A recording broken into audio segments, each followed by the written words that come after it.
đối thủ đây, mình sẽ lấn này. Anh thấy không? Cú đá lấn là như vậy, nó kinh khủng lắm. Tại vì đôi khi đối thủ á, nó tầm xa mình, nó khoảng cách một chút như vậy, mình lấn lên.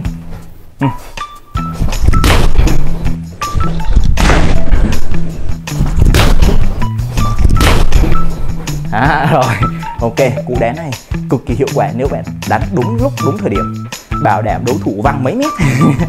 Đối thủ lao vào nha, đang lao vào, phang vào là xong, liền, lao vô, mày hả, lao vô, đang thủ này, đang đứng nè, chân trước, mình chân sau này, đang thủ này, đó, tống thẳng lên, tống mạnh, búng cái chân, cứ làm chậm này, thủ, co, đá, co, thủ lại, đối thủ lao vô, anh ngửa này, vô, tống này ha.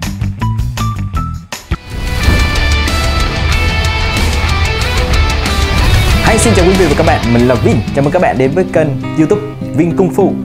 Trong bài hôm nay mình sẽ chỉ cho các bạn kỹ thuật đá mà cái đòn đá hôm nay chúng ta cực kỳ cần thiết và nó hiệu quả áp dụng trong thực chiến, cận chiến để tự vệ, rồi để nói chung là tự vệ phòng thân. Khi mà có chuyện xảy ra thì chúng ta chuyện gì cướp bóc hay là chuyện xích mích hay cái gì mà chúng ta liên quan bạo lực, chúng ta có thể sử dụng những cái kỹ thuật đá này. Để hôm nay mình sẽ xoáy quanh kỹ thuật đá cực kỳ căn bản và thường xuyên gặp trong đấu lồng sắt, bát giác cũng có, và trong tự vệ ngoài đời cũng có và rất cần thiết nha. Cho nên clip hôm nay xin mời các bạn cùng tập luyện kỹ thuật đá căn bản và hiệu quả cận chiến và có thể áp dụng ngay lập tức. Rồi mời các bạn cùng đón xem.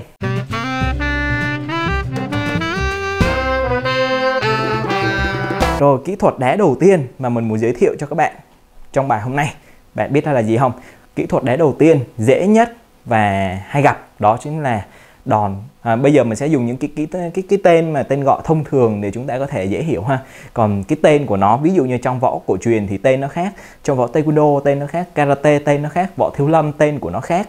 Nhưng mà bây giờ mình sẽ lược bỏ tất cả những cái từ hoa mỹ của các tên gọi, vì mình sẽ dùng cái ngôn từ bình dân nhất có thể để tất cả chúng ta cùng tập luyện, để với mục đích đó là cận chiến, tự vệ và thêm tự tin hơn ha. Và rồi, kỹ thuật đầu tiên trong cái đòn đá hôm nay mình chỉ cho các bạn đó chính là đòn đá ức chân trái.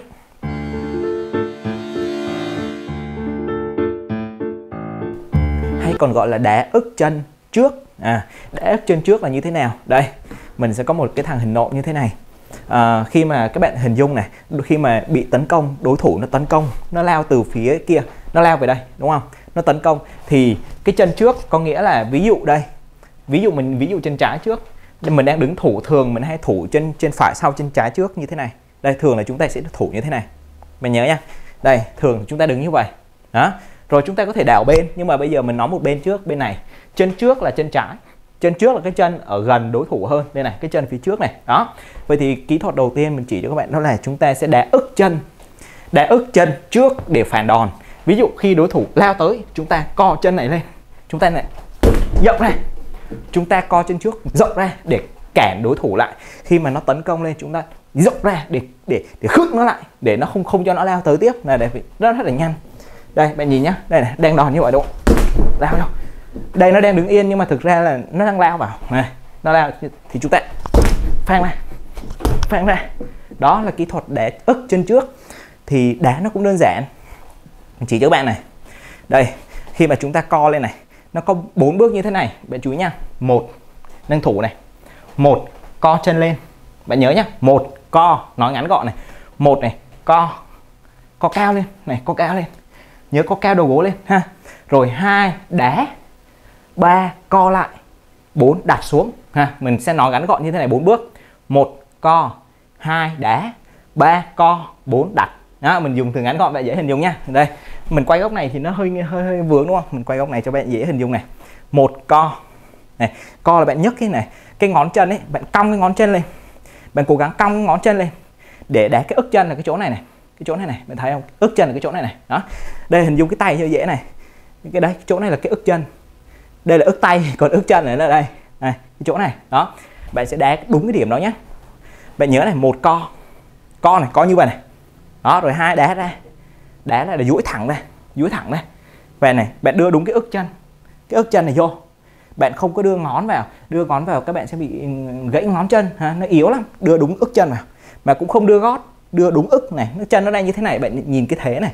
Cong ngón lên, bạn cong cái ngón cái lên này, rồi duỗi thẳng đầu gối, duỗi thẳng cổ chân này, duỗi thẳng này, phang ra. Đây, đây là co, rồi 3 là chúng ta co. Xin lỗi, 2 là đá, 3 là co. 3 là co, chúng ta có thể gọi là rút đi nha. 1 co, 2 đá, 3 rút, 4 đặt ha. Rút cho dễ hiểu ha. Co cũng được mà rút cũng được ha. Giờ mình gọi là rút nhé. Rút này, rút lại bình thường, rút lại số 1 và 4 là chúng ta đặt lại vị trí ban đầu ha. Đó, nó như thế này. Về ví dụ chân phải này. Co, đá, co hoặc là rút, đặt ha. Co, đá, rút, đặt. Đó, nhớ 4 bước như thế. Những cái cú đá sau nó cũng sẽ tương tự ha. Rồi, co này, đá, co, đặt. Đó, nhớ nhá. Rồi, khi mà đối thủ nó lao tới, khi đối thủ nó lao vào mình, đây bạn nhìn này. Đối thủ nó lao vào mình thì bạn nhớ đây là huyệt chấn thủy. Đây là huyệt chấn thủy và chúng ta đừng có đá lung tung. Đá vào bụng cũng sẽ bị đau, bị gục. Nhưng mà đá đúng vào huyệt này thì ôm luôn này. Bạn nhớ nhé, cái huyệt chấn thủy ở giữa ngực, hai ngực, ở dưới ngực, ở trên bụng, trên cơ bụng nó sẽ có một cái chỗ điểm yếu, đây gọi là huyệt chấn thủy. Và chúng ta tống thẳng vào đấy là khỏi thở luôn. Bạn nhớ nhé, đánh vào điểm yếu nó sẽ hạ gục đối thủ nhanh hơn và hiệu quả hơn, thay vì bạn đánh lung tung. Bạn đánh lung tung vào ngực thì nó không sao, vào ngực bụng mà nó có sau múi, đánh vào nó bật ra không sao, nhưng mà hạ bộ thì chết, chấn thủy thì ngộp, cổ chết. Đó, đánh vào điểm yếu ha. Rồi chúng ta sẽ đánh như thế này. Khi đối thủ lao tới, bạn tập trung bình tĩnh, bạn nhìn đúng vào cái chấn thủy, bạn phang thẳng vào này. Đối thủ lao vào nhá, đang lao vào, phang vào là xong liền. Lao vô mày hả, lao vô đang thủ này, đang đứng thế nào, chân trước hả. Mình bay bên này để các bạn dễ nhìn cái mặt bên này ha, bên này nó vướng lưng ha, nhưng mà chân trái cũng thế, phang ra tung này. Đó kỹ thuật số 1, đó là đá ức chân trước. Chúng ta chuyển qua cái kỹ thuật số 2, đó là đá ức chân sau. Thì nếu mà bạn tập tốt cái đá ức chân trước thì chân sau nó y chang như thế ha. Mình sẽ không nói kỹ thuật chi tiết lại, bởi vì nó y chang như số 1. Thay vì chân trước, đây chân trước thì bây giờ là tống từ chân đây này, từ đây này, tống từ sau lên. Tống từ sau lên thường thì nó mạnh hơn bạn nhớ nhé, tống từ sau lên nó mạnh hơn bởi nó có cái đà, bạn nhớ nó có cái đà tống lên. Nhưng mà theo nguyên tắc bạn cũng tống vào chấn thủy. Rồi 4 bước: co, đá, co, đặt ha. Co, đá, co, đặt, bạn nhớ này. Chân sau này đang thủ này, đó bạn tống thẳng lên, bạn tống mạnh đúng cái ức chân ha. Cứ làm chậm này, thủ, co, đá, co, thủ lại ha, co, đá, co ha. Bạn nhớ cái chỗ này này, bạn đá xong bạn đừng có rơi xuống phải, bạn phải có một bước co nữa, gọi là bước rút chân. Không đá vậy là không được, vậy là sai nhé. Rớt xuống vậy là sai, bạn phải rút chân lại, đá, co lại, nhớ phải rút lại ha. Rồi bạn nhớ điều đó, phăm này, thủ này tống lên đó, ok. Nhớ đó, co, đá, co, đặt, đó là 4 bước kỹ thuật để chúng ta giải quyết 2 động tác rồi. Rồi chúng ta sẽ chuyển qua động tác tiếp theo. Bạn nhớ này, nhớ nhá, quan trọng lắm, bạn cứ tập tốt vào co, đá, co, đặt. Rồi khi mà bạn không có cái thằng này, bạn không có này thì bạn tập ở ngoài không khí này, tập ngoài trời này, đá này, co, đá này, co, đá này, co, đá này, chơi bên này, đá này, cứ co, đá này, co, đặt xuống, co, đá này, co, đặt xuống. Rồi đó, cứ phải thủ, đá cho quen ha. Nhà có bao cát thì bạn đá vào bao cát ha. Chúng ta sẽ qua kỹ thuật số 3. Kỹ thuật số 3 là gì ha? Kỹ thuật số 3 hôm nay mình chỉ cho bạn đó chính là cú đá ngang. Cú đá ngang ha, hay chúng ta còn gọi là đá cạnh chân.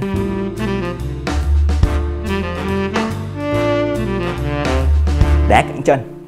Rồi, đá cạnh chân là như thế nào? Mời các bạn cùng tập luyện kỹ thuật số 3. Đá cạnh chân. Đây, mình sẽ đá mẫu cho các bạn xem này. Đây, đá cạnh chân này. Đang đứng vậy đúng không? Đang vậy đúng không? Đây là đá cạnh chân này. Đối thủ nhé, đối thủ lao vào, tôi này chạy vô, quất này léo vô, quất ra, đó băm ngang, băm này, đó đá cạnh chân ha. Rồi bây giờ chỉ cho các bạn cũng theo nguyên tắc như số 1 và số 2, co đá co đặt. Bạn nhớ cái 4 số này quan trọng lắm ha. Bạn lưu ý này, 4 cái số nó cực kỳ quan trọng, bạn phải nhớ này. Bạn nghiêng người nhá, co chân này, cạnh chân là chỗ nào, bạn đá cái chỗ này này, cái chỗ cạnh gót chân ấy, đây này, cái chỗ này, mép của cái chỗ này, bạn đá chỗ này nhá. Rồi bạn co này, 1 co này, 2 là đá là xoáy này, xoáy thẳng này, bạn duỗi cái chân thẳng đây này, đá đúng chấn thủy này, cái cạnh gót này, nhớ xoay cái hông vào tí, đừng đứng ngang vậy là không phải, ngang vậy có thể bạn bị chật khớp ấy, đá vậy là không khéo là bạn chật khớp ấy. Nhớ này, lên này, hơi xoay úp cái người xuống này, úp người xuống rồi tống ra. Nhớ này, xoay cái này một chút, còn nếu bạn đứng vậy băm ra luôn, bạn dễ bị chật háng và nó bị chật cơ ở đây, cái cơ các thứ bị đau ở đây ha. Và nhớ đứng thẳng này, không vậy mà phải hơi xoay ra tí ha, nó có cái thế đây ha. Rồi đó, mình sẽ để ở ngoài này, co đá co đặt, co đá co đặt. Rồi bạn nhớ cũng đá vào chấn thủy ha. Rồi co băm này, rút lại, đá băm ra rút lại ha. Rồi đây các bạn nhìn này, rút này, và đang vậy đúng không, đang thủ này, đang nhự này, nó lao vô càn rút băm, xong phim ha. Cú đá này rất mạnh nếu bạn tập tốt, giống như Lý Tiểu Long, bạn thấy Lý Tiểu Long ha, đá cái cú này cực kỳ mạnh ha, cho nên bạn lưu ý tập cái đòn này hay lắm. Co đá co đặt băm, nhử ha, đối thủ lao vô anh nhử này, nhử băm, tống này ha. Rồi chân trái bạn làm y chang ha, chân trái thì cũng giống như chân phải, đá cái này nè ha, đá chân trái mà chỗ này nó quay lưng lại ha. Rồi đó là kỹ thuật số 3 mà cú đá ngang ha. Bạn nhớ nhé, cứ co đá co đặt xuống cái chân này. Bạn lưu ý này, khi mà cái chân bạn tập này, bạn đứng như vậy nhé, cái chân này bạn đứng như vậy này, đó, cái lúc đá nó giống như vậy này, nó nghiêng vậy này, đó, nghiêng vậy này, đưa lên, đó, nó nghiêng như vậy ha. Đó, rồi đó là kỹ thuật số 3. Mình sẽ đến với kỹ thuật số 4 kỹ thuật số 4 trong bài hôm nay mình muốn chỉ cho các bạn là gì? Đó chính là cái cú đá ngang nhưng mà nâng cấp hơn. Đó là chúng ta lấy thêm đà ha, hay mình hay gọi là cú đá lết chân hoặc là cú đá lấn người ha. Mình dùng từ cú đá lấn thì nghe cho nó ghê, nghe lết nhiều ông lại tưởng lết vậy bỏ bu luôn. Rồi bây giờ mình chỉ cho các bạn cái cú đá lấn, và đây là cú đá lấn, là cú đá mạnh. Đối với mình là mình cảm thấy nó là cực mạnh nhất luôn ý ha, bởi vì nó có thêm cái lực lấn người. Và bây giờ sẽ chỉ cho bạn cái cú đá lấn là như thế nào. Bạn nhìn này, đây thủ lấy đà này, đối thủ đây đúng không, đây đối thủ đây, mình sẽ lấn này, anh thấy không, cú đá lấn là như vậy, nó kinh khủng lắm này. Anh nhìn này, cú này là ai chúng ta thường thấy ai đánh? Lý Tiểu Long là người hay đánh cú này. Này bạn thủ này, đối thủ đây đúng không, lấn mạnh lên, bạn chuỗi này, thủ này nó xa đúng không, tại vì đôi khi đối thủ á, nó tầm xa mình, nó khoảng cách một chút như vậy, mình lấn lên. Rồi ok, cú đá này cực kỳ hiệu quả nếu bạn đánh đúng lúc đúng thời điểm, bảo đảm đối thủ văng mấy mét. Rồi bạn đá đúng này, cú đá vào chấn thủy nhá. Và cú này chúng ta nâng cao, hôm nay mình chỉ cho bạn căn bản thôi, là đá một cỡ, rồi sau này chúng ta đá đến đây nữa, đá đến cổ, đá chui xuống nữa, đá chui xuống hạ bộ ha, đá cổ, đá vút lên trên ha. Nhưng mà hôm nay chỉ ngang thôi ha, để các bạn tập cho dễ. Rồi cú đá ngang lấn là như thế nào? Mình gọi là cú đá lấn ngang. Đá lấn ngang thì chúng ta thêm cái nhịp bước, nó giống như số cái cú đá ngang mà chúng ta lấn lên này. Bạn chú ý này, cái chân này, lấn chân này vô, co lên này, nhìn nhá, lấn chân sau, nhảy vô, co chân trước, đá ra, cũng co đá co đặt ha, này lấn này, nhảy vô, co đá đặt xuống ha. Tập tốt số 3, coi số 4 dễ ẹt. Số 4 chỉ thêm cái nhảy này, nhảy tùy đối thủ ở xa hay gần. Ví dụ mình căng nhá, đối thủ ở tầm này thì mình chỉ bay lên là tới rồi ha. Còn đối thủ ở xa hơn ấy, ví dụ bạn thấy Lý Tiểu Long đánh đúng không, đối thủ ở xa, xa luôn, xa tốt bên kia, thì bạn phải lấn xa ha. Nhưng mà có cái lấn xa thì cái khoảng cách mình nhìn thấy rõ thì đối thủ nó nhìn thấy thì nó tránh kịp. Còn nếu mà bạn lấn gần ấy, thì đối thủ không kịp nhìn thì nó sẽ trúng hơn ha. Còn xa quá mình nhảy lên cái đối thủ nó thấy nó né qua bên, cái thì thôi hết đá được ha. Nó không còn hiệu quả, tại vì quan trọng nhất trong võ thuật là gì? Đó là tính hiệu quả ha. Đó là kỹ thuật số 4 mà mình muốn chỉ cho các bạn ha. Để bạn tập luyện cho nó hiệu quả khi mà đối kháng, bạn nhớ số 1 là gì? Đó là cú đá ức chân trước. Số 2 là đá ức chân sau. Số 3 đó là đá cạnh chân ha. Đó là đá cạnh chân. Rồi số 4 đó là đá lấn cạnh chân. Đó, bạn nhớ 4 số nhé. Lấn cạnh chân. Đây, chúng ta sẽ bung những cái cú đá như thế ha. Thì hôm nay mình sẽ chỉ cho bạn đó là 4 cái cú đá mà chúng ta có thể sử dụng hiệu quả ha. Và còn nhiều cú đá căn bản nữa, nhưng mà thôi mình sẽ hẹn các bạn ở những cái clip tiếp theo. Clip khác mình sẽ chỉ cho bạn những cái cú đá căn bản tiếp theo. Bởi vì thực ra trong cú đá căn bản ấy, nó có nhiều cú lắm. 4 cái cú hôm nay mình học này. Rồi có cú đá tạt. Đá tạt vào chúng ta hay thấy khi đấu võ, chúng ta thấy đúng không? Đó. Rồi cú đá xoay người. Đó. Rồi giò lái chúng ta móc lên. Đó.